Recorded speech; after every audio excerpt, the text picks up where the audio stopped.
Hey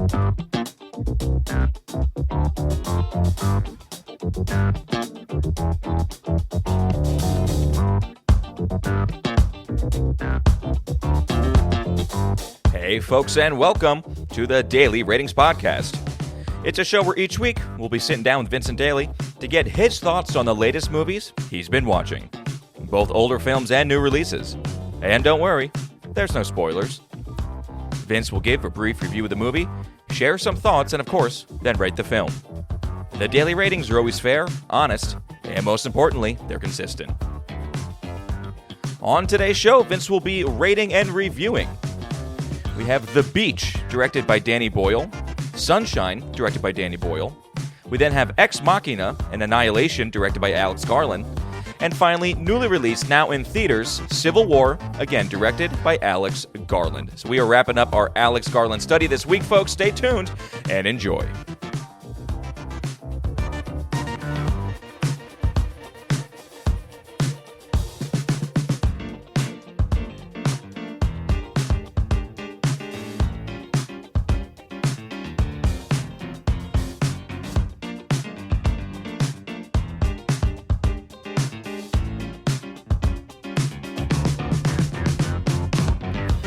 Mr. Vincent Daly, how we doing, buddy? Tommy, how's it going? It's going okay on my end of the table. And how was your Alex Garland week, man? Oh man, a delightful week. I loved this week. Okay, good. This is a lot of movies that I've seen many times. A lot of sci-fi. Yeah, a lot of sci-fi. And yeah, I mean, I was able to appreciate a lot of what Alex Garland does as a writer, not necessarily even a director, but a lot of what he does as a writer with watching all these movies, especially those early ones, because you really see... He is just a writer, basically. Exactly. Yeah. But definitely one of my favorite sci-fi creators, and a week that was definitely challenging to write about. Kind of wrap my head around how... I honestly thought this was going to be a little bit easier for you.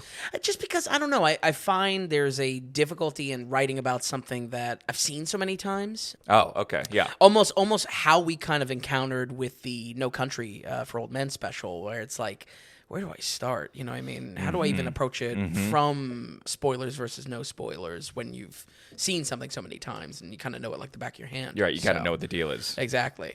Was it fun returning to everything? Oh, absolutely. Yeah. Absolutely. I love a lot of these movies. And, folks, let's talk about what isn't here in the week. He, of course, wrote 28 Days Later, which we covered on our zombie special, a great movie. Also with Danny Boyle, so they are kind of... They really team. Yeah, absolutely. We aren't covering some of his middle writing projects. That specifically means we're not covering 2012's Dread, even though it's probably the best of those 80s spun into 2010 remakes. Right. God, he wrote that. Yeah. He directed as well or no? No. Just wrote. Okay. Just wrote. Also does some video game work during that time. I mean, I like Dread a lot. It's probably the best out of like the three that are these like flips from the 80s to the 2010s. They redid RoboCop too, is that right? RoboCop, Total Recall, and Dread. Yep. I feel like all are within that same wheelhouse. I'll mention it. We already covered 2022's Men on the podcast. Yep. So already rated. And I'll just give a slight shout out to the 2020 miniseries Devs, a show I've been honestly wanting to check out for years now that he does. But just... I'm not TV guy. Right. You don't have enough time on your hands anymore. Yeah.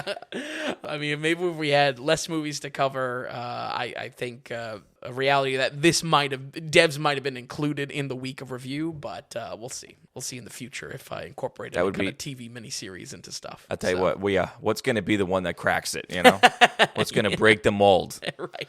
We're getting into territory on that one if we get to jump into TV. Right, exactly. That opens the floodgates. I did start Fallout's show. Yeah, with, of course, your boy, Walter Goggins. Yeah. It's not bad. Yeah? It's not terrible. I hear unusually good things about the CGI, actually. So I'm kind of interested to check it out for that reason. It's good. Well, and you're a big proponent of the games, at least in the earlier days. Yeah, absolutely. Well, he's a hometown boy, the guy who created it all. Right, Todd? Oh, Phillips yeah, Todd Howard. Yeah. Todd Howard is a local boy. And further breadcrumbs to dox ourselves throughout the episodes of the podcast. But Walter Goggins is great in it because he's Walter Goggins. Yes. Like he is getting so popular now. I know. Yeah. I'd love to see his fame rise because he's filming season 3 of White Lotus right now. Really? Yeah, he's going to be in the main cast. Wow. Which is pretty cool. Yeah. Okay. All right. Well, with all that, let's just get into the last of our Alex Garland stuff. So, and I'll say right away, I watched Sunshine, Annihilation. I've watched Ex Machina before. So The Beach and Civil War are kind of question marks for me. Sure. Let's jump back to 2000. Like we said, Danny Boyle. Is this the film he did after Trainspotting? I think there's one in between, but you're dead on the money. Okay. It's very recent. So this is a very young Leo. Tildy is in it. This is called The Beach. And what we talked about, I think, when we did Blood Diamond as well the other day, or last 2 weeks ago, whenever that was. It's the other day. This is one of the Leo ones that kind of fall into a hole that people forget about. Yes. You know? Right. We'll call it post-Titanic syndrome for Leo. Because it's so soon after. Yeah. And I feel like Titanic was so changed people's lives. It did. Well, it kind of goes, and then it kind of goes Titanic, and then Catch Me If You Can is how people think about Leo. Sure. You know what I mean? Yeah. But there's one in between, 2000, called The Beach. Let's get into it. Tell us a little bit about it and how'd you like it? Well, this is one of those huge fan favorite movies, folks, especially for a young Leo DiCaprio fueling the interest. Like I said, post-Titanic means he's really just could not be bigger in the mainstream interest as a star in Hollywood. But also a movie that is critically panned for its pop culture appeal, being skewered for having little substance in its, I guess we'll say this kind of vacation party shell, and not earning its intense moments. Part of that is also around some controversy with this film.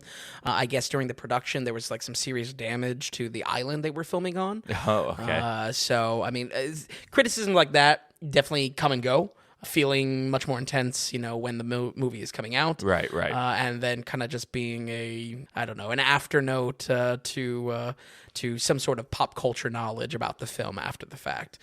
This all makes for a movie, though, that I am interested to check out, call heads or tails if, it's worth it at all. I've never seen The Beach. This was definitely one of those movies where I had it on... Or I didn't have it on. My sister had it on VHS, probably for Leo. With plenty of distance between its release date, see how it holds up like kind of 20 years in between. Without this movie, we might not have any of what we're covering this episode. The Beach sparks the collaboration between director Danny Boyle and Alex Garland writing. That will develop 2 years later to give us the, once again, fantastic zombie film 28 Days Later, and especially for our next film in the episode Sunshine in 2007. The Beach is also before Garland is a screenwriter in any sort of way, and long before he had his directorial debut. This is one of 3 books he wrote, the other 2 being The Tesseract and The Coma. I think also The Tesseract gets a small adaptation as well. Kind of interesting as far as Alex Garland is really writer first when it comes to kind of taking these concepts and bringing them to life on screen. So yeah, I mean, I had no idea that he wrote books. Yeah. I had no clue. And interesting enough, stops writing books. Then he hasn't written anything since. He sticks to scripts at that point. Yeah, he's just like, I'm done. In this story, we see Leo DiCaprio play a thrill-seeking backpacker searching for equal parts pleasure and purpose in life. While in Thailand, he picks up a rumor that changes his life forever, a mysterious beach on a secluded island that promises an experience almost too good to be true. Turns out the beach is 100% real, but the fellow adventure seekers are a little too keen on keeping their island a little secret. In fact, everyone might just be a selfish prick in this movie. That's kind of my hot takeaway. It's just like, wow, they really no one cares about anything other than themselves. Leo gives a heavy narration here as he plunges deeper into the fantasy of the beach, like some sort of teenage Apocalypse Now. That's 2 weeks in a row I was able to pull Apocalypse Now out. And surprisingly, this shows a slight theme in this week's movies of characters driven by madness or driven to madness. Here we explore how infinite leisure might drive someone a little crazy. And no less how that affects the groupthink of a collective group of people experiencing the same high of true freedom on this island, and what that may do to their priorities, that may do to their morals and ethics. I would say, as a positive, Danny Boyle is no stranger to needle drop heavy licensed soundtracks, especially coming off of the 1996 must-watch Trainspotting. Here we get a cool soundtrack with a lot of early 2000s vibes, most notably dreamy tracks from Moby and DJ Shadow and many more. I really dig this. I mean, obviously, I'm a little nostalgic of that music, but it transported you back a little bit, a little time capsule. Absolutely. Yeah. I thought it was an enjoyable aspect of this, where something like Sunshine we'll touch on in a little bit.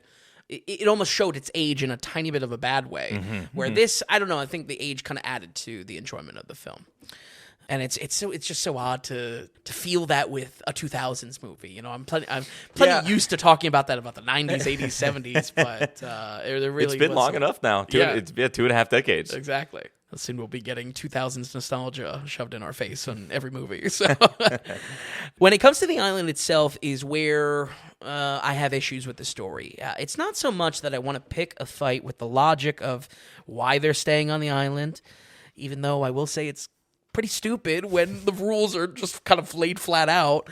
It's more so how shallow the concept is explored in the movie, and it splits its time with this like love triangle. Now, don't get me wrong, this obviously had to focus on a romance plot. I think that's where the context of where Leo is in his career, what has been the most successful movie in the 90s, the Titanic, you know what I mean? It had to be a romance in some way. And that's probably the sole draw for the film for a lot of audiences at the time. But the runtime just doesn't give it a chance to impress. And I actually think this could have been a touch longer to let all the themes marinate. I really would have been fine with this being a good 30 minutes longer, and that way it doesn't feel like it's rushing through any of the camps, of the themes of whether it be the romance plot, whether it be kind of Leo's character wanting to seek thrills and joy and kind of find purpose, or where the film ultimately goes with more of its intense twists and turns. Right. Also, this angle of jungle madness is very weak, very thin, and comes out of nowhere. And really a perfect example of just give me a little bit more time. Let me believe that he's going crazy. I think even in the film itself, the where this comes out of is like it's been like 3 days, and it's just like, what? That doesn't feel right. That doesn't feel appropriate. That's funny.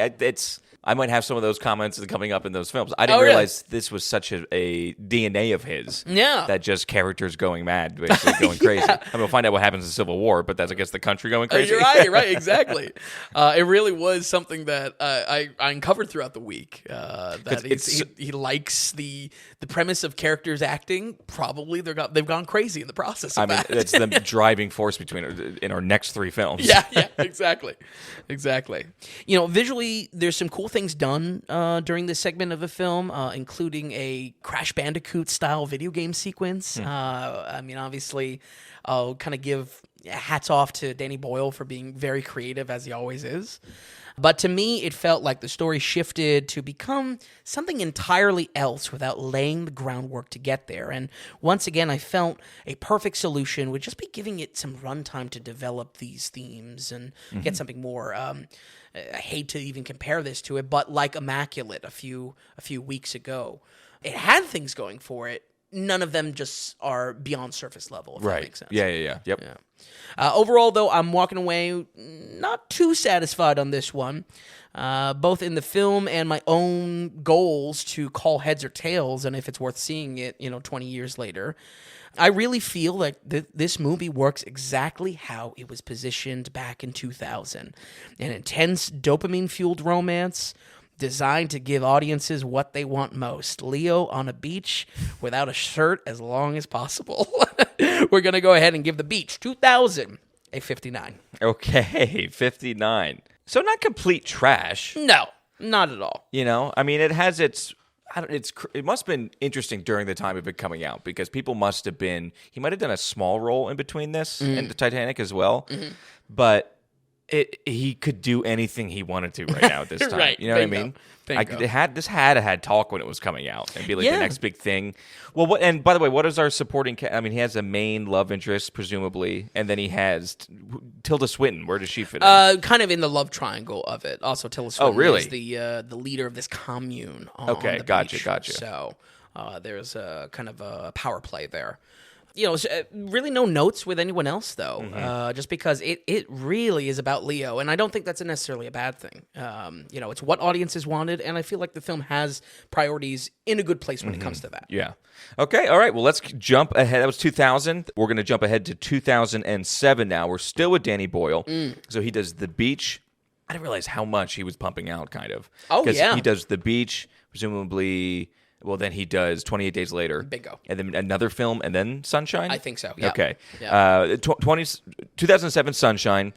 We're covering it because Alex Garland's writing it. And not a book, but just a script. And we see a young Cillian Murphy and some other recognizable faces. A lot of recognizable faces. Why don't we get into it? And we'll go back and forth a little bit on this one. Yeah. I'll be honest, and I'll say I'm a little generous on scoring this film, but that's because I am an avid lover of sci-fi with a hard science spin here. On this rewatch, I felt the movie has some age to it. It's aged more than expected on this one. Okay, all right. The 2000s had its own feel for these type of movies, and this very much fits in it for better or worse. This is now the third project that Danny Boyle directs, teaming up with Alex Garland, now getting the full screenwriting credit. And my appreciation of the film starts with just loving how tight the story is. If anything, completely avoiding what I felt with The Beach, in that this has every story element playing into each other for the runtime. A lot of that comes from being stuck on a ship. A lot of that comes from, kind of a focus of these crew members are all serving a very specific role, a la Star Trek style. For me, it was a tight script that everything was used, basically. Nothing was set up and then not used. That's for sure. Yeah. That's for sure.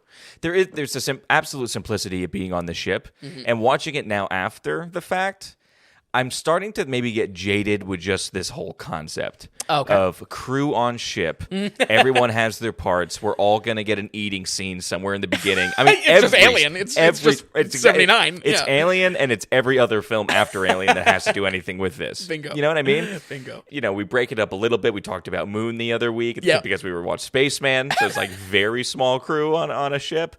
There's definitely not a lot of fat there, but it is a little bit of rinse repeat because we have the mechanic, we've got the pilot, we've got the captain, we've got the medical guy. It's all okay. All the work's, the gears are there. Right. We're just kind of rolling. Right. Exactly. And I think that comes down to a conversation of sci-fi can be formulaic in its structure. This is very much like a bottle ship type of story where we're trapped on the ship and it is a lot of sci-fi too. Complications, and what is the mover in those type of stories as well? Yeah. Like, is it stuff happening to the ship? Is it infighting within the crew? And usually those are your options. All of it. Yeah. Those are your options. I mean, gravity. Yep. Bingo. Even Life with Jake Gyllenhaal. Oh, yeah. Ooh. It's not good. But it's all we have a lot of these kinds of stories, I think. Exactly. I was excited to approach this though, for sure. And I think where that cliche starts is in this 2000s field, where you're going to be getting kind of almost what feel like leftover scripts from the 90s and trying to get a blockbuster sci-fi action. Yeah. I feel that also plays in with a lot more commercially successful stuff like Armageddon or like Deep Impact and stuff like that, like disaster style movies. So that's where I'm coming from as far as like calling this like a 2000 feel and showing its age. That's exactly what I'm tuning into. Yeah, I think that makes sense. Yeah. Sunshine is about a sci-fi suicide mission named Icarus to jumpstart the sun. In a desperate act to save humanity from extinction set in 2057. Shockingly enough, this is the second mission attempting to do so, which cascades fear of what happened to the first Icarus mission. Like I've said, a few times already, very much a bottle ship style setup. We get to know the crew, their roles as specialists, and how they live during this critical mission. I think in a very good way, what I appreciate about this film is that the story and pacing are pulled in opposite directions to create tension. This all or nothing style mission to save our son is offset by not a relaxed, but kind of a fatalist attitude within the crew, as they know this is likely their final days, whether they're successful or not. For some of the gravity of their actions, that's top of mind. For others, they kind of lack that same focus. And complications in both the ship and the mission force these characters to be tested as more and more harsh realities of their success are unveiled for the crew. As far as a sci-fi goes, I think this explores a lot of genuine unknowns in what would happen being this close to the sun. And this approach had me thinking of probably the strongest doubleheader I've come up with since you coined the term doubleheader. without Since I forgot the name, yes. As I couldn't come up with the word double feature on the movie podcast. I only could come up with doubleheader. Which I love. It will always be doubleheader. I feel like a lot could be paired with this. What did you have in mind? I would say definitely Interstellar, 100%. Okay. It's the same type of suicide mission. Mission to save, focus on realism, but also maybe gets a little fictional, towards its conclusion. Much like Chris Nolan's Interstellar, some of this approach is hyper-realism towards the science, towards the ships and things like that, while other aspects are more ethereal and leave room for imagination in the story, and once again, especially in both films' conclusions. For that reason, I would pair these two movies together for more than their mission to save humanity style plot. It's because they strike a balance between science and fiction, and kind of equal time spent in both. I agree with that, too, especially just from the aspect of where it's a mission to save something back on Earth. To me, I don't know, Interstellar is such a massive movie compared to this. Okay, you know what I mean? Like some other stuff comes into mind first because like I said, I feel like there's so many kind of comparable films, but Interstellar works. Yeah. And I guess when it boils down, it is for that save humanity type of space mission. Right. Their one-way trip basically is the assumption. Certainly, movies in space are no stranger to good casting work, but look at this cast, man. I mean, a killer list of before they were big and famous. Some connective tissue, which, of course, we always love on the podcast. Cillian Murphy is coming off of working with Danny Boyle on 28 Days Later. And then, of course, Rose Byrne goes on to star in 28 Weeks Later and a lot of bad horror movies. So there's that, but certainly a recognizable face. Chris Evans is just coming off of the Fantastic Four, dipping his toe into Marvel, and pre-Marvel for Benedict Wong as well, who will actually see Benedict Wong in is it Annihilation. Just Annihilation? Yeah, I'm pretty sure. Yeah. So working with him again, or Garland again. And we see Michelle Yeoh here with nearly all of her famous kung fu films under her belt, but just starting to crack into Hollywood projects. Who do you think is the strongest of the crew? For that time period? Sure. The movie itself. Watching it now. Yeah. It's hard not to say Cillian. Oh, okay. Chris Evans is funny because he plays a douche, and that's the vibe he gets off in real life a little bit too. Yeah. So that's very fitting. And we have seen he can only act in that capacity as well as a recently. And then how do you also say Hiroyuki Sanada? Yes. And he's big in the new Shogun movie, Shogun series right now. That's right. That's right. So a lot of familiar faces. Even like Mark Strong makes an appearance. Yep. So a lot of familiar faces. I would say Cillian probably is my favorite. Okay. Yeah. I would say, much like Dune 2, I need a second to just kind of freak out about sci-fi shit with this. Please. Because this was really always the deep cut movie that I really appreciate the real science behind it.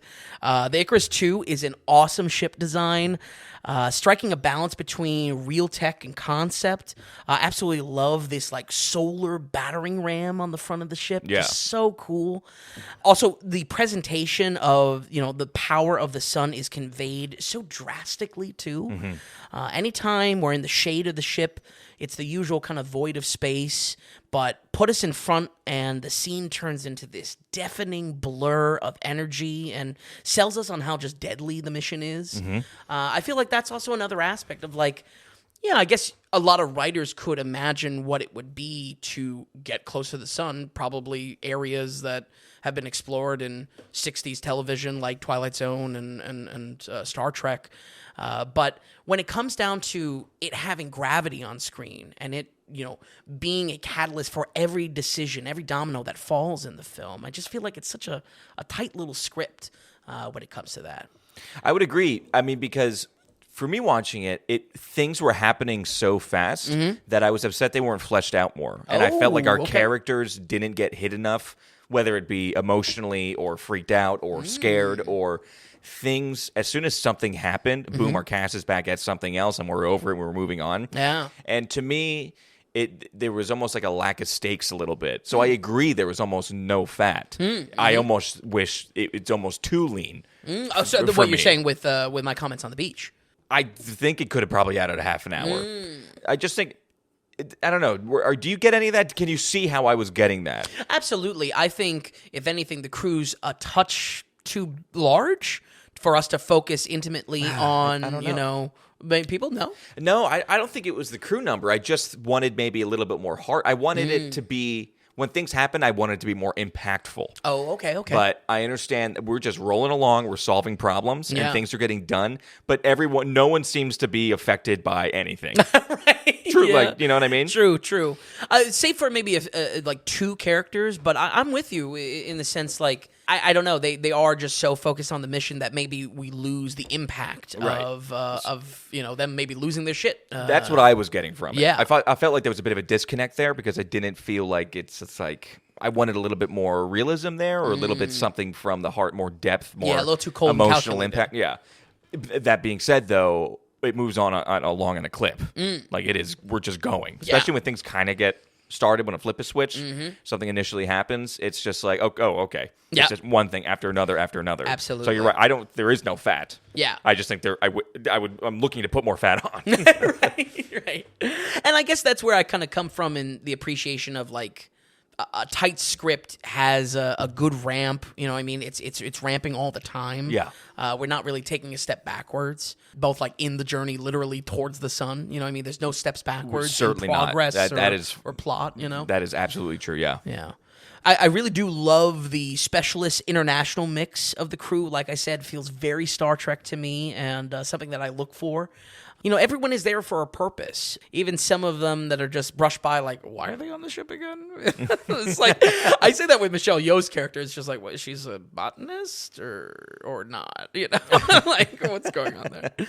That's a soft spot for me, is that roles all have a piece of the puzzle, And no spoilers, but there's some visual effects in this specifically used for like a type of sun radiation that is just such a simple but effective touch without CGI. I really just appreciated it. I mean, is it the most impressive thing looking at it in modern day? No. But I liked the challenge of, and I've really always appreciated about this film that towards the end, this particular effect is used to avoid, I don't know, a gaudy CGI or fleshing something out, especially come 2007, where that feels like it's an artifact of early 2000s that we're getting these. Yeah, you got to be careful. They want to go crazy with CGI monsters and characters and concepts. So, but in a lot of ways, when I say I'm always on the hunt for deep cut sci-fi or the diamond in the rough, this is the type of movie I'm chasing. Something potentially overlooked, but has substance in its style, in its design, and specifically for sci-fi deep cuts, kind of, doesn't forget about the science element. Absolutely not. Absolutely not. I feel like that's not always the case. And not to needlessly bash a different movie, but I feel like the creator with John David Washington kind of didn't hit that for me. Didn't hit the science. Yeah, it didn't quite get there. Yeah. It wasn't completely fleshed out. Exactly. Yeah.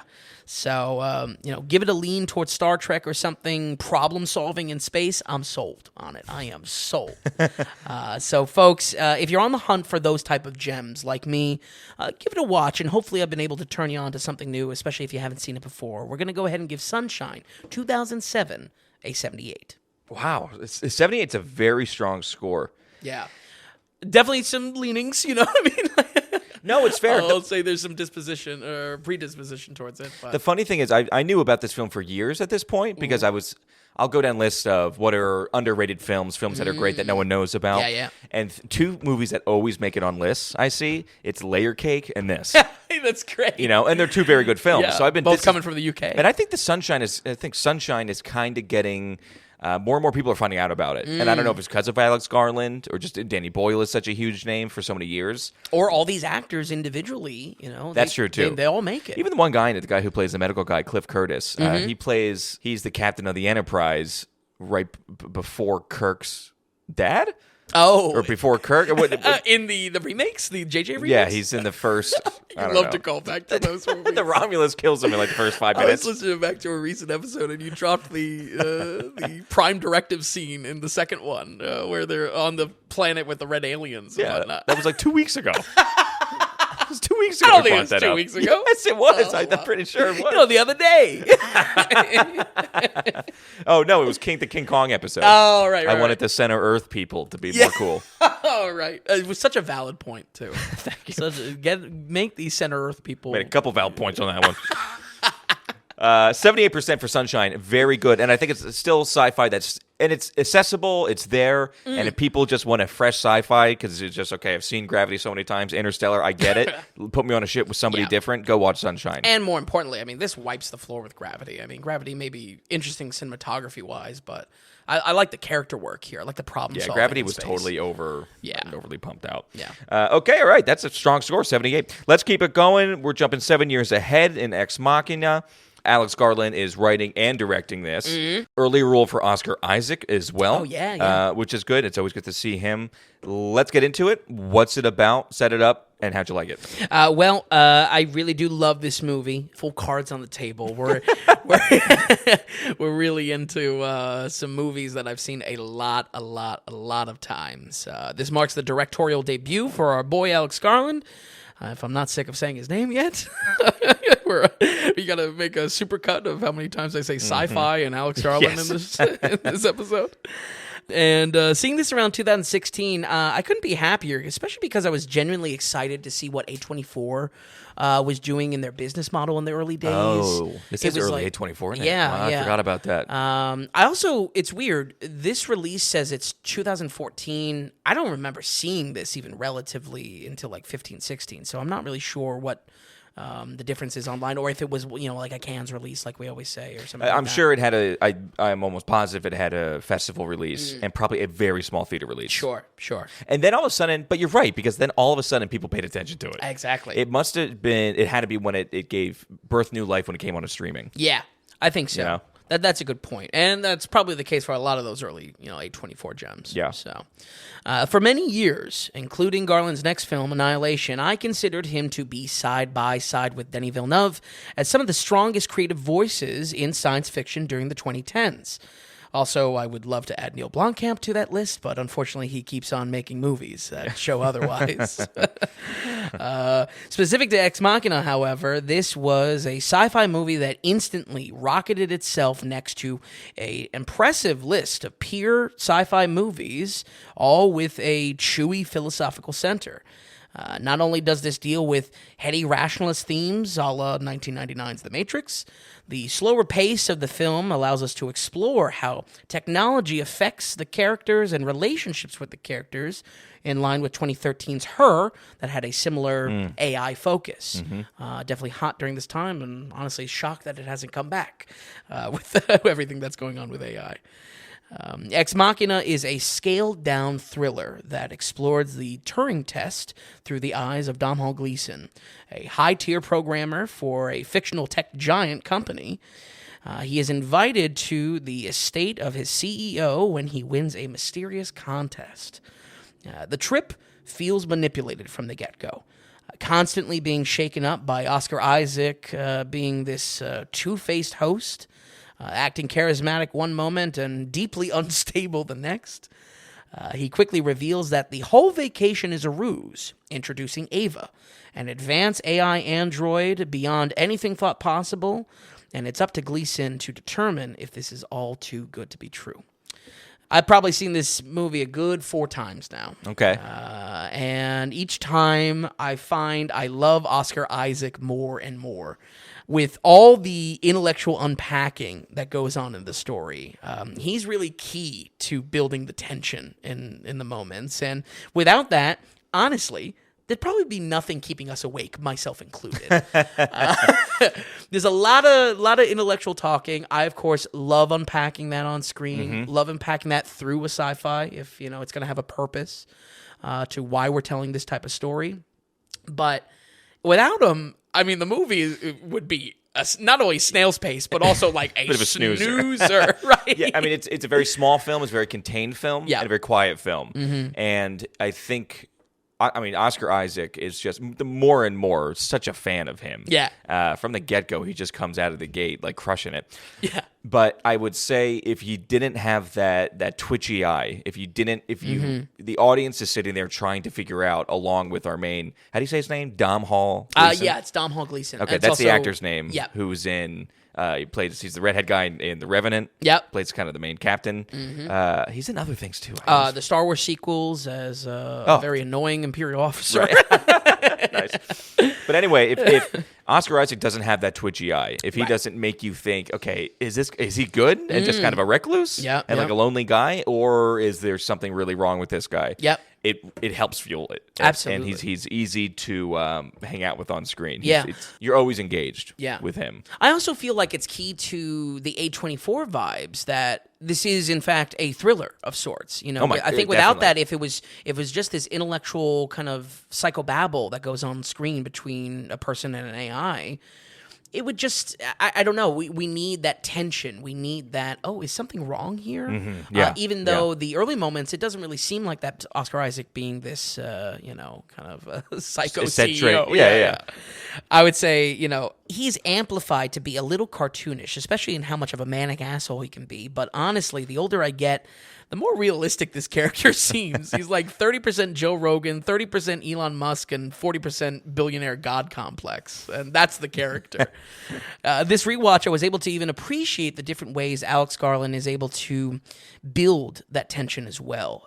There's an infamous dancing scene in this that I've always kind of hated. You hate it? Oh, first watch, I outright hated it. I thought it was like it's like 30 seconds long. What a depletion of the tension building. You know what I mean? It was what the hell is this? No, I liked it.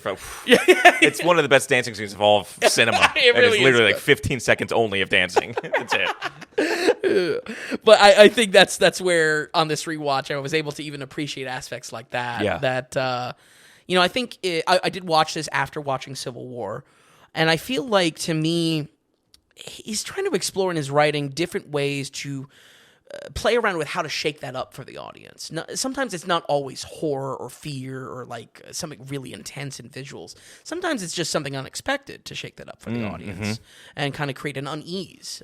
So it's not just limited to one thing. And I was able to appreciate that, specifically this rewatch. I really would have said I really don't like that dancing scene up until this moment. That shocks me, honestly. Yeah. You get where I'm coming from, though. It does kind of... The air gets sucked out of the evil tension. I think for good reason. You're trying to figure out, is this guy good, bad? Is he just a weirdo kind of creep? Right. I'm okay. I was okay with it from the get-go. Okay. I really was. Yeah. I was loving it. And it is a great dance. I mean, out loud, I'm going, holy shit, he's like one of the best dancers I've ever seen. It is a really, really great dance sequence. Up there with Fred Astaire. My biggest curiosity watching this 10 years after release, how did the VFX hold up? Which were certainly cutting edge at the time. The early 2010s saw a wave of face animation advancements, and the work here was rewarding this production team with an Oscar win, its sole Oscar win. This will also be something I hope to kind of do a little bit more of a deep dive on when we're covering, obviously, the coming Planet of the Apes sequel. And doing a little bit of a study of those 4 new films. Yeah. Don't have the expertise just yet, but I want to dive into what specific advancements were really driving that there. And of course, Andy Serkis is probably going to come up in some degree there. Yeah. Once when Weta kind of revolutionized and brought it into an acceptable form, it really took off like crazy. Yeah. And you're right, especially then now. I forget when the first. I mean, we always bring back, not always, but we have talked about in the past 2010's Tron, where they make a young Jeff Bridges. Oh, right, and how much things get kicked off then. Yeah. And even bringing back, even what Star Wars did, bringing back like a character. It's all at really the maniacal hands of Disney. it's really popping off right around this time. Just a real quick too. I'm nervous about the new Planet of the Apes. Some of the stills and the clips, it's just like it almost seems like they're backtracking in quality. So I'm excited to jump into those movies and kind of jump around a little bit. But that's another thing. I'll say I'm not nervous because I don't think it's going to be good. Well, okay, very true.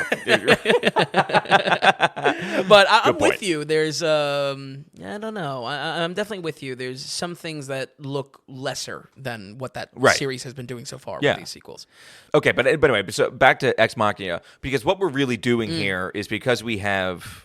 How is it shot exactly? Because so people know you're dealing with robotic people, robots essentially, but you have actual face and facial expressions. Yeah. So is the robot body CGI'd onto a real face? Bingo. Okay. Yeah, it's basically just mapping the face onto a fully CGI body. Right, okay. Which certainly that can be done for the reverse, everything but the face, but the complexity of the face is what the development is for, and what the recognition of the film is by the Academy. Watching today, I would say, don't get me wrong, I think a critical eye can definitely still spot... You can some spot dicey the lines. moments, almost like looking at an old video game or something like that.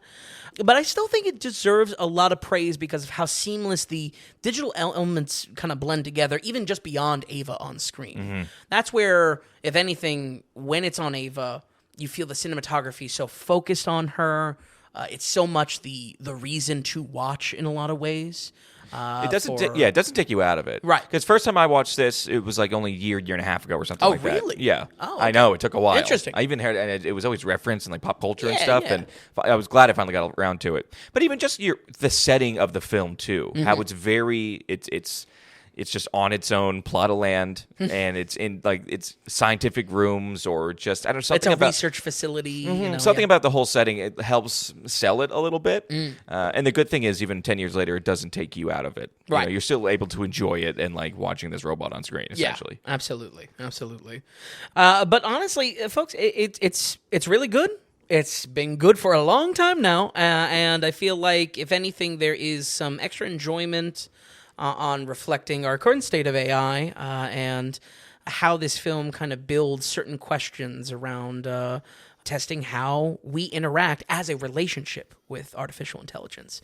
Ex Machina stands as a high mark among sci-fi, but also a high mark among A24's now massive offering of films. And while many films throw out comparisons to the original Frankenstein, this film truly has the perspective, the insight, and the intelligence to rework that into a modern sci-fi shell. We're going to go ahead and give Ex Machina 2014 an 80 on the dot. Wow, okay, 80%. Big week. These are high scores. I'm not in love with Alex Garland. Okay. I think it just only makes sense that you're hotter on him than I am. This is the Buzz Lightyear Woody complex. Yes, it is. It is, yeah. I like him and I appreciate him. I would say I think this is the strongest film of his for me. I mean, I just watched it. It's in the 2007, 14, and 18 films, so I just got that core kind of sampling of his. And I would say his writing is totally the strongest right here. And even though this is kind of the most simplest film, I think I like this the most. It certainly personally. has the most heady themes, most out there kind of mind trip type of and it is really small. Yeah. I mean, everything about the film is small. And I don't know, this one works. This one works a lot. And 80% is a phenomenal score. Yeah. And I'm excited to kind of see where you put these here. So because I just kind of gave up how I feel about it, but we'll jump in. What do you mean? What? What you can just say what you feel about no. What I'm saying is Ex Machina is kind of my favorite of his. That's all. Okay. And we're going to jump to Annihilation here. That's what I'm saying. So we'll see where you're at. But 2018, this is his directly next film, correct? Yep. Again, Alex Garland, he's making up the concept. He's writing it. He's directing it. Yeah, writing and directing. And we see Oscar Isaac again a little bit. Let's get into it a little bit. Very different capacity. Why don't you break this down a bit? We'll take it back and forth. Sure. Well, in a lot of ways, I would say this is my favorite Alex Garland film. Okay.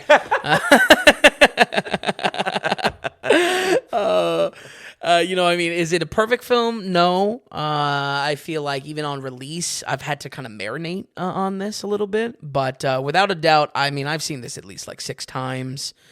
With so many rewatches, it ironically became difficult to write about this film. It's also a good example of the type of feel-bad vibes that I want out of sci-fi horror. It not really ending satisfying, but also intentional in not ending satisfying. That's so true. Yeah. And this is definitely sci-fi horror. Yes. If there's ever going to be these two genres, I don't know if horror is ever slapped with any of these others. This is right in that pocket. Yeah. I feel like he's always in this thriller zone because of madness. You know what I mean? Literally, He likes some madness as the plot the mover. subgenre. Yeah, the subgenre, right. This movie, to explain 6 watches, I don't know. I actually mentioned it in our Men review back in 2022, that it just kind of is an odd comfort food. I know that's odd to say as about a horror movie, but this was, especially with Netflix, just like a put on and have run in the background. I don't know. I get it. Yeah. It is maybe not. It makes you feel so not good at times. But probably because it's a well-contained, well-made film. Yeah. And it's kind of newish, and it's not quite, like, I don't put this as blockbuster. No, you know what I mean? no, It no, still has that A24-ish vibe. Right. Yeah. Where with Civil War, there's definitely an approach to try to make more blockbuster. Oh, yeah. I feel like And that's in also fact- in line with A24's goals, going into, the next, 5 big years. time. Civil War is the most expensive film they made yet. Like, they're trying to get bigger and bigger. Right. And am I misremembering that they said they wanted to make more blockbusters or something like that? For the mainstream? Yeah, they want to expand. They want to expand and do more expensive films, basically, Exactly. and bigger projects. Yeah. Yeah. For me, this movie strikes a chord somewhere between its explorations of grief, its nod to other sci-fi deep cuts, most of all, its terrific visual design that sparks the imagination. This is an adaptation of author Jeff Vandermeer's 2014 trilogy of books, Yes. referred to as the Southern Reach trilogy. And full disclosure, I've never read them because I'm a big stupid dummy when it comes to reading. So on my list, but I got a lot of lists. I got a lot of lists. That's not true. You do a lot of subtitle reading on those animes, man. Nice. The books include Annihilation, Authority, and Acceptance. The production story behind this one, really weird, honestly. Almost like kind of bad. Okay. This has Garland writing an adaptation of the first book with no intentions to adapt the trilogy and even ignoring the other 2 books as they come out. That sounds like a red flag. What do you mean ignoring them? He didn't want to be tainted by a desire for re-edits, for revisions of the script, because I guess all 3 of these books come out in 2014. This is made in 2018, so there's time for him to marinate on the story and where it goes for the author. He just didn't give a shit. Right. Interesting. Yeah. It was kind of a rabbit hole for me. I was like, what the hell is he thinking? Like, this sounds like what they're doing with like the Halo show, where they're not playing the Halo games to adapt the story. You know what I mean? It's Excellent. Like, yeah. It's like, that's just backwards. But in my research, it's a very odd approach for sure, but in interviews, he speaks about making the film emphasize the more dreamlike experience of these characters, of the novel itself, and not doing a straight adaptation.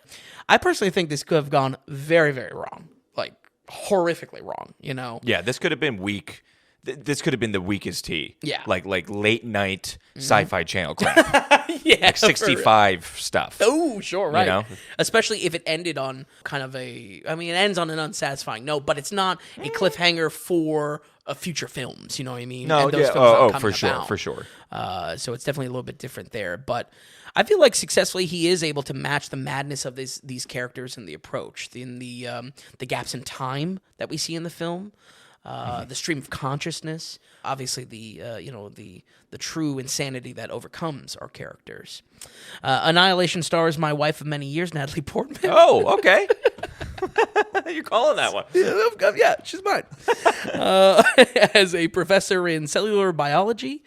and her missing husband in the story disappeared a year ago on a top-secret military mission. That, of course, is Oscar Isaac. Stricken with grief, she is forced into the operation that he went missing in, where she is recruited as a specialist to study the effects of Area X. Referred to as the Shimmer, it is a field of energy with a rainbow-colored prism-like look to it. More importantly, it's rapidly growing, and the team of scientists studying it are at their wits' end trying to stop it. In a last-ditch effort, an unconventional team of 5 female scientists are set into Area X, a deadly void no one has come out of in over 3 years. I would say on release, the internet bashed this film a lot with the usual, like, oh, why is it a bunch of girls, type of angle. Oh, okay, all right. And honestly, I feel like it couldn't be more wrong.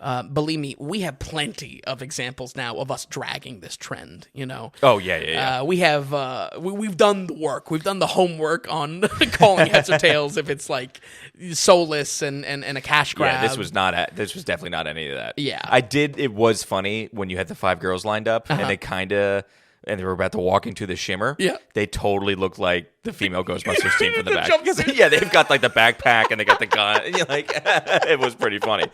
But not going for any of that, no. Yeah. And if anything, I would say it does add a slight element of there's a desperation to the research of this. Like they're at, it's growing exponentially, Area X. They need to just do something different to it.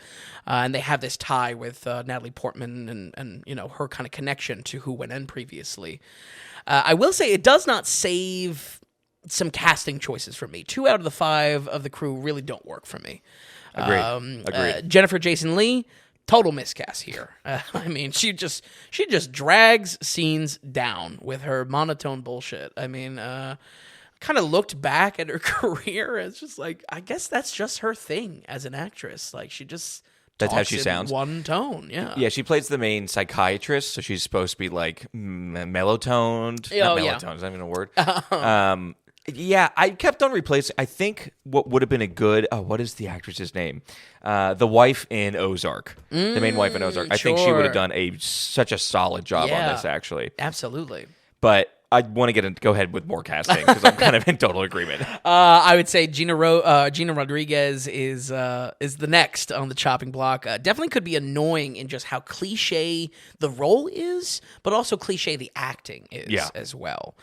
You see it from a mile away when it kind of sets up her kind of firecracker attitude towards the group, and if I'm being real, that's where this maybe loses some realism in that why are you sending in this team that hasn't worked together, that is kind of a secretive powder keg to begin with. Right, yeah. Obviously, it's going to go wrong because it went wrong for everyone else. Those are my 2 on really on the chopping block. I would say Tessa Thompson as well. Get her out of there. Yeah, I would say the bulk of Natalie Portman, and then there was one other female cast.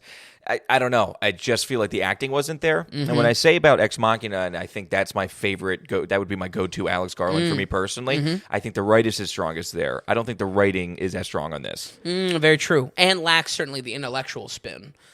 When I think you totally could have it. Yeah, but true. I think between the simplicity of the writing for these characters and then the poor acting on top of it, it feels a little cliche-y. Yeah. True. And as far as hopefully what I'm able to get across is that I really do love this film. That doesn't mean I don't see the faults. Oh, with sure. it. Yeah.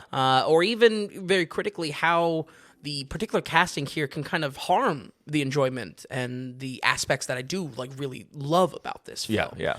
So I want it to be balanced, but when it comes to the sci-fi, that's where I am in love with this film. Unpacking the sci-fi mystery of Area X and the Shimmer is the hook for us during the runtime. Realizing the exact horrors of this blooming rainbow-colored zone is really what it's all about. Now, I'm torn because I would love to just give one little spoiler, just as an elevator pitch to the movie and just set up the enjoyment of where I'm coming from with this film. But all I'll say is I want you to tune in, folks, to the exact effect of the Shimmer and how it's just this out there sci-fi concept to explore and pays off with its visuals in an awesome way. I'm definitely treading on what's been said critically about the film, but this has a wonderful callback to a lot of movies in the genre deep cut sci-fis. Okay. The concept of Area X is very similar to 1979's Stalker, referred to as a sci-fi masterpiece by many, especially in setting its rules within a zone of the story, but also its own rules within the story once they're in the zone. And the source of the horror being themed around dread and madness, I mean, it really feels close to like an H.P. Lovecraft in its unknown cosmic vibes. That's completely my bag. I can't tell you how much that in 2018, watching this on release, it was kind of like a convergence point of a lot of the stylings that I feel like we're building in science fiction. And really, again, pays off this style with substance in the sci-fi design of the world. I don't know. What are your thoughts on Area X and the Shimmer? I liked it. I think there was a lot of things to like. I didn't dislike this film. There was a lot to like about the sci-fi aspect and where it goes and uncovering these things slowly. There's just the breadcrumbs that you're slowly picking up on. Again, I don't know. I think it was a little bit hurt going into it with there being so much hype behind it and it being on one of my lists for like 4 years now. You even mentioned it in the old review in Men. You're like, I've been meaning to get around is that to right? Yeah. And it's true, and I've been wanting to, and maybe I was expecting more punch. Maybe that's all. I think I was maybe for a little bit more theater and not realizing that it's just this contained psycho thriller. This is sci-fi flick, kind of, sci-fi horror, And so I appreciate a lot of some of this sci-fi aspects for sure. One thing I was thinking as far as double feature as well, and something to start with before going to this, would be Signs. Oh, interesting. Because it's more so something outer worldly is happening in a specific location, and it's just trying to figure it out. And of course, we have a climax at the end. Yeah, it's kind of happening to the characters rather than them pushing it forward. And this takes that to a whole visuals. Actually, what's going on, the madness that sets in. Yep. Just things that happen. But I think that's great. Yeah. So I definitely had a lot of appreciation, and for some of the design as well, I liked. Yeah. Right. Well, I guess the real question is, would Mel Gibson added to this be better? I think without question. I think you say that about a lot of pictures, actually. It's just a scene with Mel Gibson at the table praying really hard, and it's just the same squat. He's the one holdout in the Shimmer. Yeah. He's managing to make it. By the way, we got to watch The Beaver at some point. I agree. I think that's definitely on a list somewhere, but it probably was there since the first time I saw that trailer. But I mean, I think we're definitely on the side of giving him a shot. I think that's definitely apparent in like Fat Man and things like that. Yeah. Oh yeah, we don't have to be pleased with some of his actions in the past, right? But in some ways, have paid his dues that make it easier a little bit. Sure. I was reading about him a little bit, and there was like stories that didn't make it out to press or that he kept quiet, but some people kind of let it out that this happened, and I was like, oh, respectable things happening, and wasn't doing it for cameras. So again, it doesn't completely justify all of the words. All of the words that have been made on phone calls by him. Oh man, and those phone calls. But he is back in a little bit of way. I can accept his work. Absolutely. It's not like going back and watching like Cosby specials or something. Very true. You know what I mean? There is a line. There's Overton window. A very different experience that comes with that. So what I'm trying to say is I liked the sci-fi elements of Annihilation. Almost as much as any Shyamalan movie. I'll end with saying this. The conclusion of this film is so fucking cool. Don't bleep that. The people need to hear it, Tom. So fucking cool. The subdued soundtrack of the whole film flares into this disturbing, almost psychedelic track. The horror is cranked to 11 as both realizations are made, but the unknown element really sets in. And it pays it off with such a weird, out there concept that honestly is the whole reason why we watch science fiction in the first place. With that said, we're going to go ahead and give Annihilation 2018 an 81. 81, a great score. I mean, these are very grouped together. Right. I told you, good score. Pre-recording, a lot of this was just like, I just feel like this was like an Alex Garland ranking, like it is. Like, well, it is. I like all of his movies, but it's just about kind of putting it in perspective of where they all fall. I wonder, it would be interesting to see if anybody else picks these books up for the future and tries to do that. Or like A24 grabs the rights and then passes it off to directors that they want or something like that. Absolutely. It feels very odd. That production story, honestly, chipped away a little bit at my appreciation of the film in the sense that, this just seems like it could have been unnecessarily bad, Sure. A slippery slope. Right. Garland doesn't strike me as a guy. I mean, Civil War just came out, and before the movie's even out and he's doing press, he's going on about how he's done with filmmaking, and he's like disenchanted and disheartened with it. Doesn't want to do it. It's just like, okay. Like, he doesn't strike me as a guy who would have any interest in any type of trilogy or locking himself down like that. You know what I mean? Yeah. But it's interesting that the books came out in the same year. Yeah. Because it seems so then it's not like, well, one was successful, so then these two came after. Yeah, and the intentionality of ignoring it, I just feel like that's a recipe for disaster, you know what I mean? Yeah, very strange. But it works on its own, for sure. It does. Again, what do you, just to highlight a little bit on the writing itself, because I kind of blame the bad writing completely on him. Obviously, he wrote the screenplay, but 100%. He didn't have to come up with the source material. That's already done for him. I don't know. Something about the writing really felt, I thought, lacked from Ex Machina a little bit. Just my opinion. But No, I agree. And I feel like it's been criticized of the film in the direct comparison that Ex Machina really, people I feel like were expecting something as cerebral as Ex Machina walking into this. Right. And not that it wasn't, but... Right, but no, still a kind of an experience of a letdown. Yeah. In that, okay, I guess it's just kind of one thing. And that's where I would say it really is more... It lets its genre speak in that it's a horror, its priorities are scares. You know what I mean? Yeah, for sure. Where Ex Machina, as a thriller, can explore many themes and still kind of crank up the tension of a thriller. Yeah, and honestly, I mean, we're splitting hairs here, but even at 78 to 81% is splitting hairs. I mean, you really like these three films. Yeah, that's where I kind of came into this week as well. I really did... understood that I loved all of Alex Garland's work. I dig his style a lot. So it was just a matter of kind of putting in perspective where that all ranks for me. Well, I'm excited to hear about the next one. But before we get to our newly released film now in theaters, we just want to remind everybody that Vin and I, the Daily Ratings is operating off the value for value model. So we put all this together. We spent hours on this a week. We kind of put it out there. And the idea is that valuable to you? Are you listening to the podcast or stopping in every now and again? Are you checking into the website? Well, if you're using it, that's value that you're getting from it. It's value in your pocket. We ask you, can you give us value back in our pocket? So we're totally supported through monetary support, basically. If you go to thedailyratings.com and head to the donations tab, you can go ahead and send a donation in our way of any amount. You can just pick a number, and that's the idea. What's the value you're getting from it? We do have some set donations that are kind of fun, and if you just want to kind of click a button and you're good to go. But other than that, you're not going to see advertising. We're not going to do advertising on the podcast. There's not going to be tier structures or paywalls or subscriptions to all this. It's not pay to play. It's all out there for you. But, it's a little bit, did you enjoy it? Are you getting value? Well, can you give something back? We certainly appreciate it. So that's why we call it the value for value model. When you do that, when you donate to the show, you are a legit actual producer of the Daily Ratings. You can send in a producer note. You can give us questions. You can just give us comments, critiques of the show. But we're going to read that note right here. We're going to address it here in the producer segment. You'll also get a mention in the show notes and on the website as well. So again, it's thedailyratings.com. Head to the donations tab and become a producer and send some value our way. We certainly appreciate it. Okay, Vin, with that, let's jump in theaters here.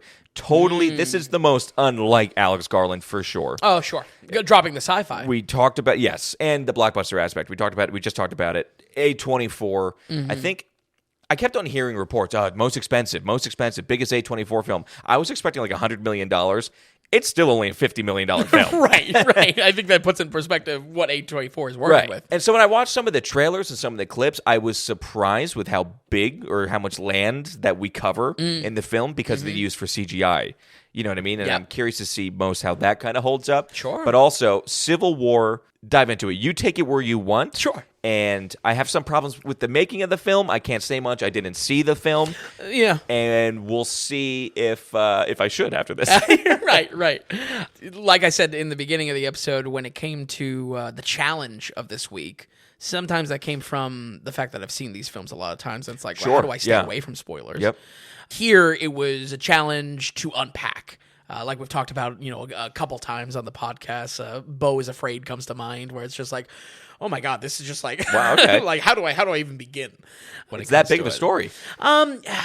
No, but just such a strong vision from the director that it's like, it doesn't care what any critic thinks. You know what I mean? So how do I, as a critic, unpack that? Right. Let me give a quick shout out once again to our review of 2022's Men, Alex Garland's film in between these releases, as well as that mini-series Devs, and a pretty diverse selection on that episode. We did A Scent of a Woman, we did some Netflix garbage, we did this, or we did Men, wild episode. We get around town on some of these episodes. We get around town. I'm not in love with that review going back to it, but 100% stand by the score. I remember after you watched it, you were struggling with just like, I don't even know how to, like, because you didn't love it, but you could respect it in some ways. Exactly. Yeah. And that's also another one where he sheds the sci-fi and he focuses on something more singular, that just being horror. I don't know if supernatural. Yes, very true. Yeah. That I don't know if you could say with Civil War. Shedding the sci-fi is the theme, basically. Flash forward to this week, and folks, I cannot tell you how much I was equally hyped and dreading this movie for a lot of reasons in both directions. If it wasn't apparent already this episode, I love writer-director Alex Garland. Men was a little bit of a letdown, but I was unsure where this would fall. If anything, I saw maybe a kind of a decline, appearing in front of us. That Men was a slippery slope towards something that just wasn't his wheelhouse. Remember what you gave Men, by the way? I think it's a 69. Okay, yeah, which for him is not, it's a dip down for sure. And for me, when it comes to this film, man, the dialogue around it was just annoying in every direction. I will admit that some of that comes directly from the film, with the concept and marketing leaning into controversy. Everyone on the internet just seemed to have their mind made up about this film. To quote the White Stripes, offended in every way. Now, much like we encountered with the pre-podcast 2019's Joker, these expectations are made without seeing the film. And if there legitimately is a hill that we die on here at the Daily Ratings, is watch the movie and let it speak for itself. If it's trash, believe me, it's going to be trash. You know what I mean? At best, it's art, and like all films, you should judge it by watching it. And at worst, it's a mid-budget blockbuster grifting tastelessly off of election year tension. Where you fall on that, even after watching the film, is completely fine, but I need to stress that Garland is approaching this with very different priorities than what the marketing has been suggesting. In the storytelling, in what the characters' roles are, and all of that is different than what appears on the surface. Civil War is a dystopia near future type of sci-fi, a subgenre well explored by good and bad films alike, usually with some healthy distance between present day and the events of the film. This can be done with stronger sci-fi leanings, such as the extremes of Mad Max, or something more social like A Soylent Green, which we covered on the podcast.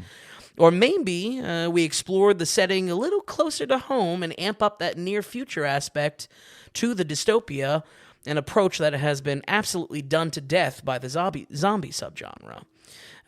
So hear me when I say that this might deal with touchy subject matters, especially in the year that it's being released, but it is purely in the realm of fiction and achieves a hyper-intense vision of the future for how it stylizes itself in modern-day America.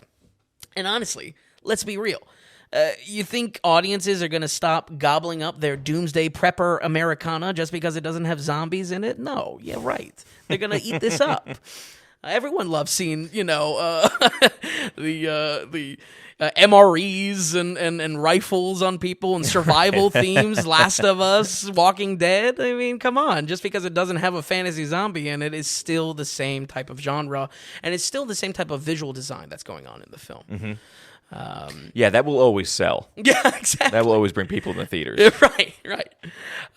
The story of Civil War has us centered on 4 war photojournalists, and believe it or not, is almost structured. I might lose you here, Tom. I'm here, though. Go ahead. I'll hold down. Yeah.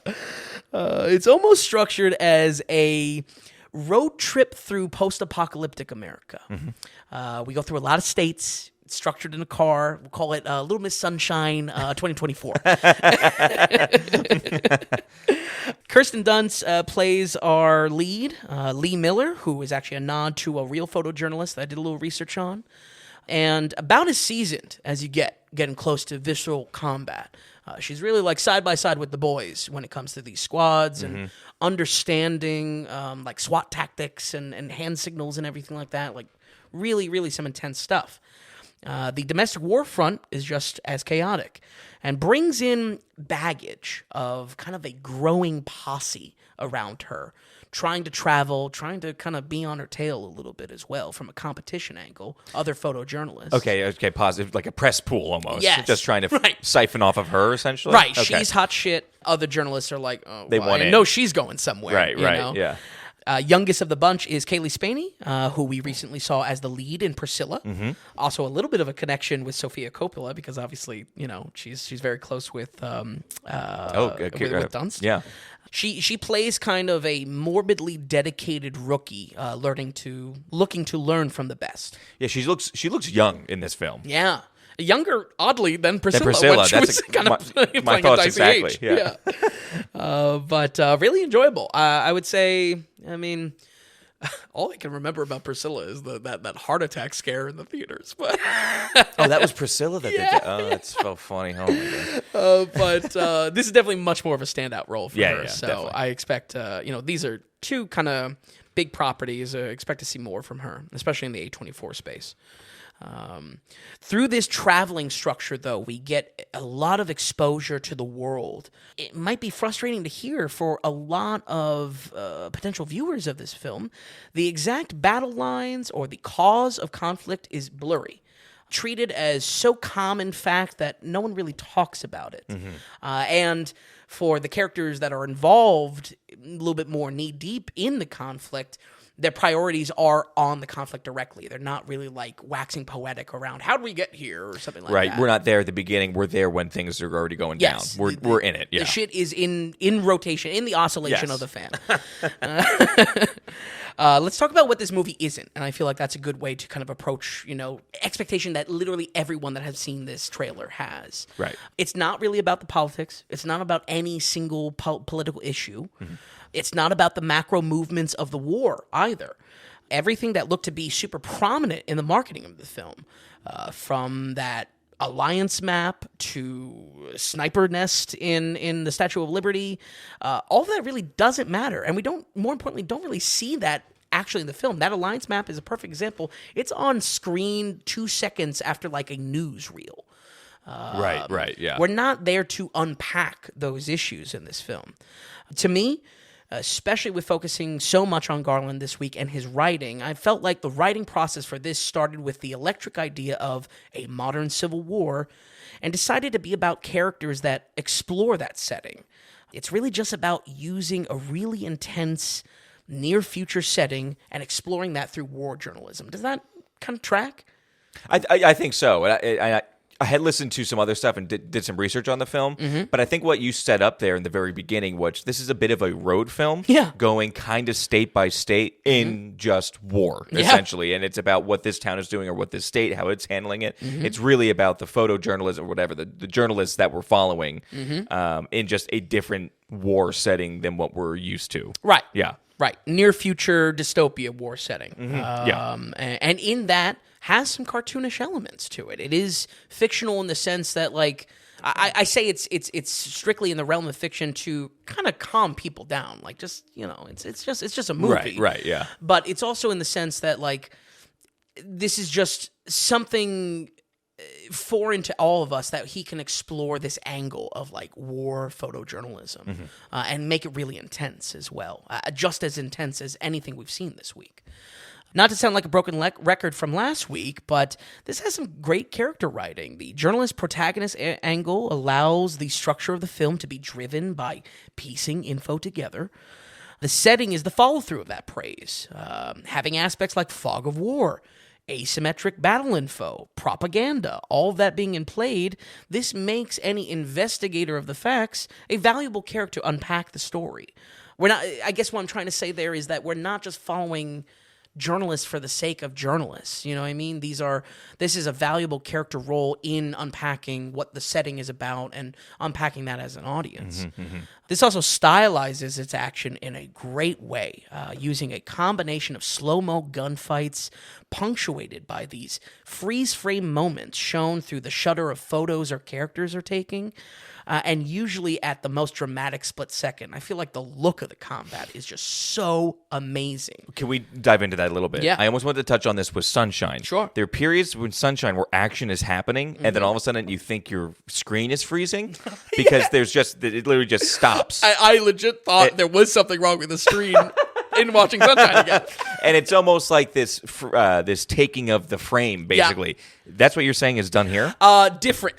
Very similar, but different. Okay. I feel like in Sunshine, that's an artifact of Danny Boyle trying to use like editing tricks in a digital way. Okay. Didn't work, by the way. Right. Exactly. Especially for, it's like in the climax, too, when it's happening. It's like, what's going on? So I'm with you there. Here, it's stylized by literal like shutter of cameras, so we get like freeze frames in black and white of the photos that these journalists are walking away with, and it's in those split second moments, like a slow mo, really emphasizes the action in a good way, in a nice, like satisfying, visceral way. Okay, kind of surprising because slow-mo can be overdone and horribly utilized. Yeah, absolutely, absolutely. And believe me, if it was something more gimmicky, I'd call it out right away. But I feel like there's a match in why we're experiencing these hyper intense combat zones with photojournalists taking literal pictures of it, why we're getting freeze frames. I also enjoyed the theme of what to capture. Is there anything taboo? Is there anything off limits in these journalist characters unpacking, the state of America? Again, if anything, that's where there's an arc to the story. Because again, we're not really getting a very satisfying arc of what's going on in this civil war. We don't really know sides. We don't know, these aspects. It's just chaos. It's kind of chaos mayhem. The only thing we really have to go off of when it comes to that is that, the president is tyrannical in some way and is entering into a third term. That's all we have to go off of. So when it comes to what the story is about, it's kind of about that theme of, is there anything too taboo to cover? And I feel, not to be artsy-fartsy, but I feel like that plays into a little bit of the experience of Civil War being this taboo movie released in theaters. That people are like, oh, why would you touch that? What are you doing there? I feel like there's an element there that plays into the experience of the film. I would say where I really start like loving this movie is in just setting and visual design. Kind of in awe of the movie. There were moments that I felt broke such new ground on crafting a rundown America. Again, your Last of Us, your Walking Dead, right? Of course, American Apocalyptia. And visually distinct from those works, not just like, Shedding the Zombie or whatever. He was able to kind of capture a very new look to dystopia America. This achieved a realism in the opposite direction for more stylized worlds, but it still has all the creativity. And I would fight tooth and nail on calling this kind of a fiction dystopia because there are a lot of cartoonish aspects to, what's our favorite word? The madness of the land, the craziness that is overtaking people. Conflict in the story rarely comes from real political issues and is more about the American wasteland driving people crazy, the freedom, the no rules. That's what's the driving force of a lot of what our characters are literally up against. They're not necessarily up against lines or forces. They're up against kind of the crazy weirdos they come across on this road trip. One of my favorite directors, Edgar Wright, actually posted about this film feeling like a John Carpenter film, and I think that's spot on. If anything, to the detriment, there are some cartoonish aspects that feel like a Escape from New York or Escape from L.A., and it's like... Oh, that makes sense. Wow, this is like much more unrealistic than I ever expected. Right. Delving more into the dystopian aspect. Exactly. Sure, that makes sense. And that's where I really urge, like, anyone that hasn't watched this film yet and has interest to watch it, just like it's a work of fiction. Like, just separate yourself a little bit from it, you know? Yeah. And believe me, I feel like the film makes that apparent through these cartoonish elements. I think so. I think it's going to be different per person and how engaged however engaged you are in politics in real life, right, is how engaged you're going to be with that in the movie watching right. it. How much If you're going to pick seep a in. scab. I mean, just what you just said, tyrannical president looking for his third term. People are either going to be like, oh, yeah, I want to go see that. Fuck that asshole. Or the people are going to be like, yeah, you know what I mean? Yeah. It's all... However you want real life or whatever politics you consume, sure, you're going to let that consume you kind of in the film, I'm sure. Yeah. You're very much are good at stepping into a screen and just being in the screen. Absolutely. Yeah. And that's where I urge, like, the film also doesn't explore these issues at all. If there was substance or if there was time spent for these issues, I'd be saying a different thing. But I feel like, if anything, your critique of, like, Annihilation, it kind of loses its intellect. It's much more about action. It's much more about spectacle than unpacking issues. I mean, how much of it really sounds like the film is just about war journalism, and he's using the platform of an American Civil War. Bingo. Yeah, right. Yeah. I think that's also, I mean, obviously I don't know his process or anything like that, but I feel like he sat down and he says, okay, what's an electric concept? Modern Civil War. How do we explore that? You know what I mean? Right, yeah. And hopefully what I'm saying there, like, understand the priorities of the film, never once tried to, you know, have a highbrow approach to say who's right, who's wrong, you know what I mean? I'm so happy that it avoids all of that, because I feel like that could be just a black hole of bullshit, you know? Yeah. Bullshit that's going to age badly. And then also, like I said in the beginning, that's a little bit of the critique of the marketing and what this film leans towards into its controversy, you know what I mean? Especially when it's not about that, you know? It feels manipulative. But maybe that's the new A24. Maybe they're going to use all their weirdo premises to just get people in seats and then don't care about it. In a lot of ways, it just feels like Alex Garland was playing by his own set of rules here. You can look at this film and I would say, even for how much it dodges the bullet of real political issues and unpacking that, kind of underwhelming. For chickening out of saying something substantial for either side. But at the same time, this felt like some Tarantino rock star shit to me. Wow. This felt like 100% the vision of our director, without any studio notes, without any manipulation, without any other hand involved in it. That's high praise. That's high praise. Yeah. The soundtrack is another area where this feeling kind of cropped up. It features deep cuts of proto-punk, like the late 70s band Suicide, and at first my note was like, wow, this music kind of all over the place, but, like, again, it felt like a Tarantino movie in a lot of ways, where it's just like, oh, no one's just telling him no. We've explored on the podcast where that can be a crippling aspect with Beau is Afraid, right?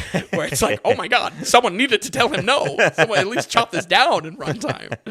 But here, it was something else. It was something much more like, wow, he's doing it. I really had a moment that I'll call kind of like a Baby Driver moment, where I'm like, damn, he did it. Can't do it now. You know what I mean? Wow. There's a couple moments where it's like, shit, he's the one that got it. He managed to make this into something. Yeah. He took an idea that you're going to go, oh, geez, yeah, roll your eyes at, and made it interesting. Bingo. Yeah. Bingo. Or even just like individual scenes, like taking a concept and then putting it in this story. Okay. It's like, wow, okay. All right. That's a shame, because I really wanted to do that at some point in my career, you know, if I ever got to make a movie. Folks, if you enjoy stories like The Road, Last of Us for its travel component, or even Garland's own 28 Days Later, if you like this idea of a nightmare road trip that really is a roller coaster of tension and different tones of the film, and blending that in a trend that we've seen in a lot of big landmark movies as of late, that there is a fluid tone. Sometimes it shifts in and out of horror, tension, stakes, drama, romance, comedy. You know, it kind of exists beyond that genre. And maybe most of all, if you like Alex Garland, boy, is this a movie to watch. We're going to go ahead and give Civil War an 83. An 83? Yeah. I really was not expecting that. I wasn't expecting I was it not either. expecting that as well. You must have been smiling the whole time. More so, That's a very good score. more so, I kind of had a frown because, again, it was like, shit, I have to now explain why I like this movie. Right. You know, where everyone would be so easy to say, no, it's trash. You know what I mean? I now was like, damn, I really got to work now. No, and I think it is getting conflicting things about it too. Like, Okay. sometimes I've stayed completely away from the buzz on this.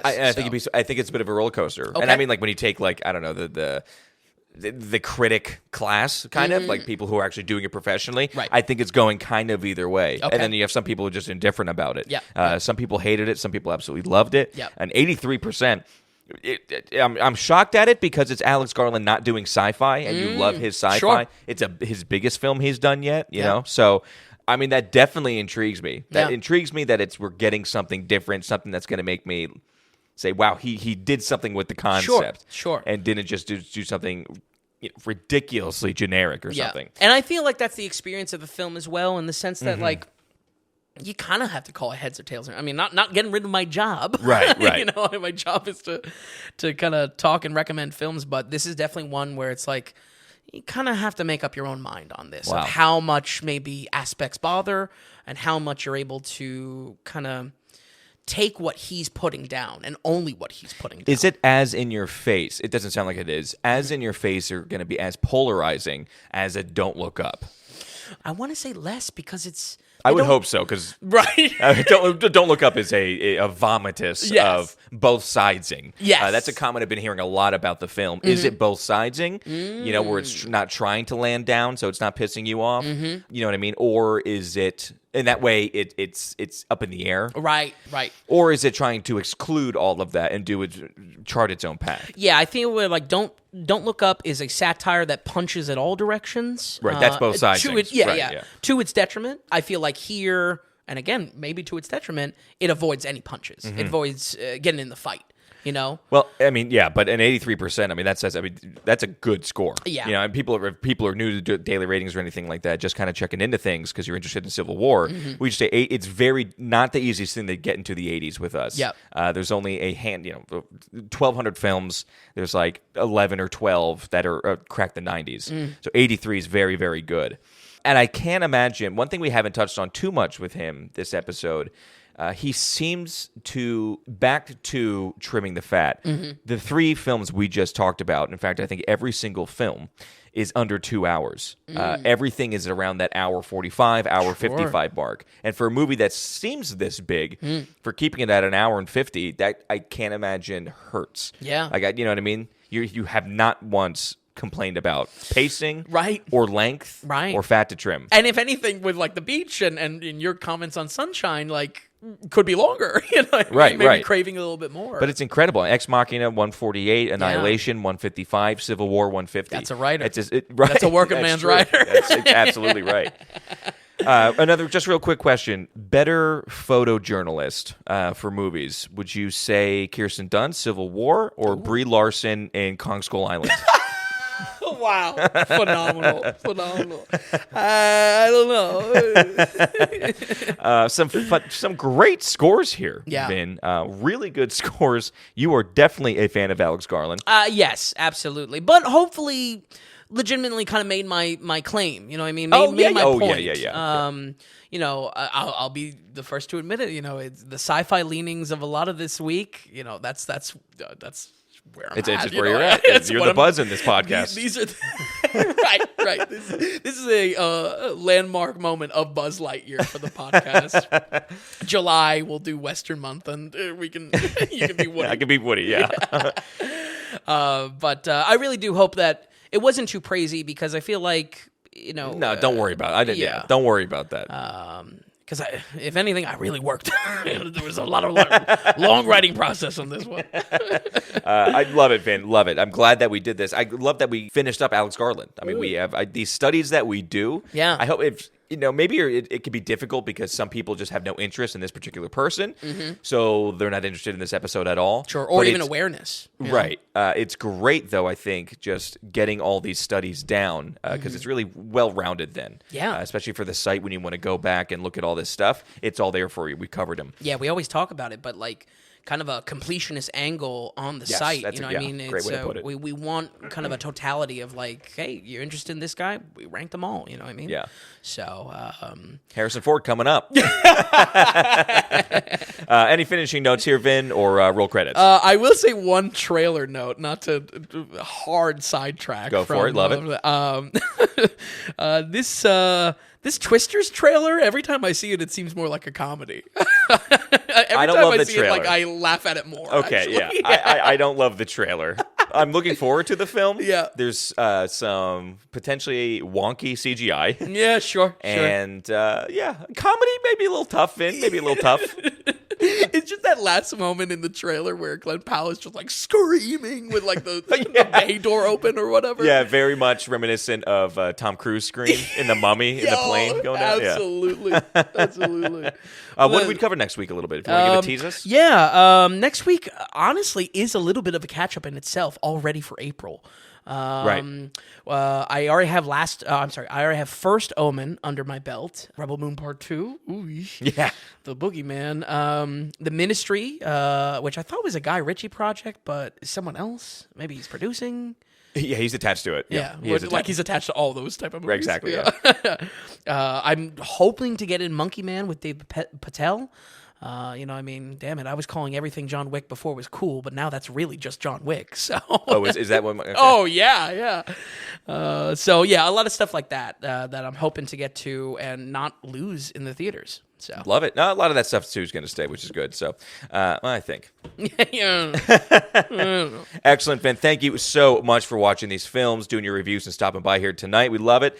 Folks at home, we'll run it down one more time. We have The Beach with a 59%, Sunshine with a 78, Ex Machina with an 80, Annihilation with an 81, and finally, Civil War with an 83%. So, folks, thank you so much for listening. We will see you next week on the Daily Ratings Podcast.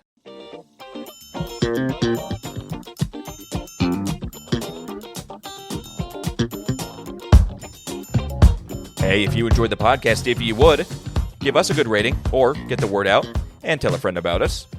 And just a reminder that Daily Ratings is completely producer supported. We want to stay away from advertising, and we don't want to have any paywalls or tier structures or subscriptions. It's all just value for value. So, are you finding any of the value or any value in the things that we're doing here at the Daily Ratings? Then become a producer and donate whatever amount of value that is. Just go to the donations tab on thedailyratings.com, and while you're there, be sure to check out the massive amount of films that Vince has rated. Alrighty, folks, thank you so much, everybody. We'll see you next time on the Daily Ratings Podcast.